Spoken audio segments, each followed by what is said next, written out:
रामायण आवास रघुराज प्रताप सिंह उस राजा भैया का ये निवास है।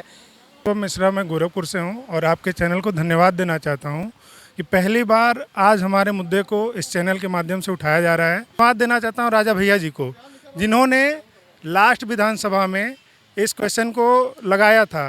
राजा भैया भी बोलते हैं कि गरीब श्रवणों को आर्थिक आधार पर आरक्षण मिलना चाहिए। आर्थिक रूप से आरक्षण जो होना चाहिए, आर्थिक रूप से होना चाहिए। और मैं यहाँ एक आस लेके आया हूँ राजा भैया जी के पास कि हमारी बातों को वो सुनेंगे और इस क्वेश्चन को विधानसभा में लगाएंगे। ये पत्र जो है माननीय मुख्यमंत्री जी को भी दिया जा चुका है और माननीय मुख्यमंत्री जी के मंत्रिमंडल में जितने उनके मंत्रिमंडल के साथी हैं उन सभी लोगों को दिया जा चुका है। कि आपकी मांगे वो रखेंगे विधानसभा में? बिल्कुल रखेंगे, हमें पूरी आस है और हमारी मांग, हमारी आवाज़ राजा भैया जी जरूर बनेंगे। जो पार्टी बनाई थी तो उन्होंने कहा था कि गरीब जो है मुआवजा जो है पीड़ित को जात के आधार पर नहीं मिलना चाहिए। शिवम की मांग सुनने के बाद राजा भैया ने एमएलसी चुनाव के बाद आश्वस्त किया।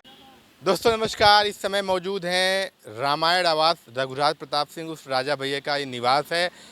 कुंडा में भी वो जनता दर्शन लगाते हैं, जनता दरबार लगाते हैं, लेकिन यहाँ पे भी वो सुनते हैं लोगों की बातें और उसका निराकरण करते हैं। कहते हैं वो समस्याएं लेके बहुत दूर दूर से लोग आते हैं।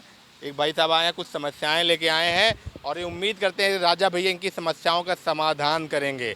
सरकार भाजपा की है लेकिन उम्मीद इनको राजा भैया से है। आइए सीधे बात करते हैं। क्या नाम है? शिवम मिश्रा, मैं गोरखपुर से हूं और आपके चैनल को धन्यवाद देना चाहता हूं कि पहली बार आज हमारे मुद्दे को इस चैनल के माध्यम से उठाया जा रहा है।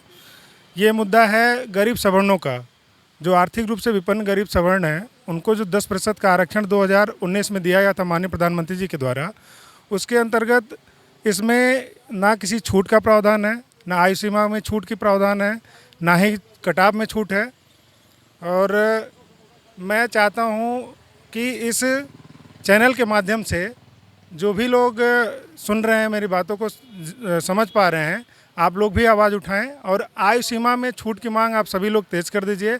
और मैं धन्यवाद देना चाहता हूं राजा भैया जी को, जिन्होंने लास्ट विधानसभा में इस क्वेश्चन को लगाया था। ईडब्ल्यूएस वालों को जो ईडब्ल्यूएस आरक्षण है 10% का, उसमें आयु सीमा की छूट मिलनी चाहिए सभी लोगों को। और इस क्वेश्चन का जवाब अभी तक नहीं मिल पाया। मैं पुनः एक बार फिर माननीय राजा भैया से मिलने आया हूं इसी विषय को लेकर। अच्छा ये बताइए, सरकार भाजपा की है, उम्मीद आप राजा भैया से कर रहे हैं।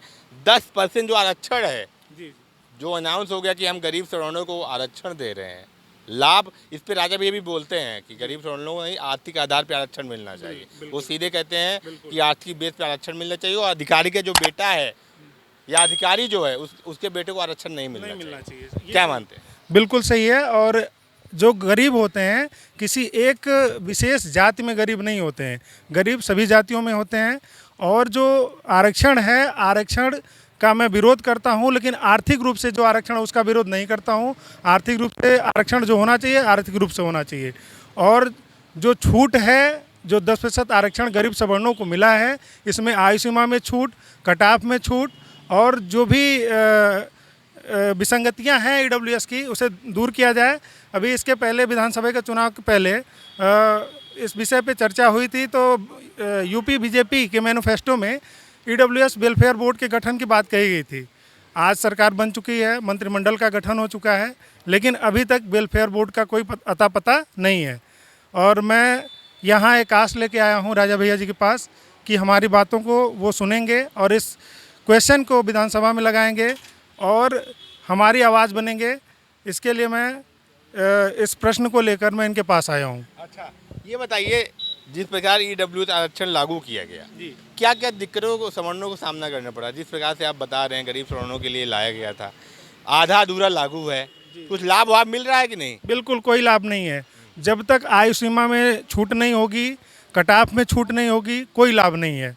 ऐसे आरक्षण का कोई मतलब नहीं है। ये निराधार आरक्षण है जिसका कोई मतलब ही नहीं है। अच्छा ये मुद्दा जो आप लेके आए, एक बार पढ़ के सुना दीजिए, क्या लिखा है इसमें, क्या आप मांग कर रहे हैं? जैसे इसका विषय है प्रार्थना पत्र ईडब्ल्यूएस 10% आर्थिक रूप से कमजोर समान वर्ग आरक्षण के अंतर्गत राज्य के सभी सरकारी नौकरियों में हरियाणा राजस्थान की भांति आयु सीमा में छूट के संबंध में ये पत्र है, जिसके लिए ये पत्र जो है माननीय मुख्यमंत्री जी को भी दिया जा चुका है और माननीय मुख्यमंत्री जी के मंत्रिमंडल में जितने उनके मंत्रिमंडल के साथी हैं उन सभी लोगों को दिया जा चुका है।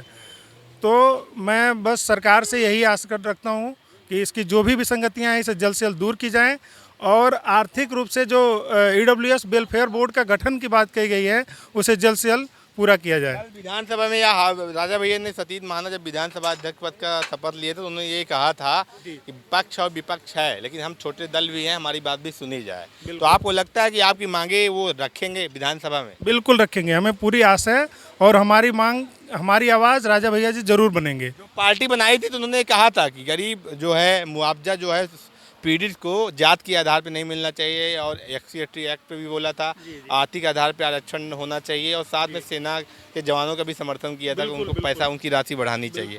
तो आपको लगता है ऐसी मांगे सही रहेंगी? बिल्कुल बिल्कुल सही रहेंगी। और देखिए राजा भैया जी के मैं बातों से प्रभावित हूँ और उनके जो भाषा शैली है मुझे बहुत प्रभावित की है और मैं उनसे बहुत संतुष्ट हूँ और मैं इसीलिए उनसे मैं आग्रह करने आया हूँ कि इस विषय पे वो क्वेश्चन लगाएं। अच्छा, और कहीं आप गए, गोरखपुर से आप आए हैं, क्या उम्मीदें लेके आए थे और क्या अभी मुलाकात कब हो पाएगी आपकी?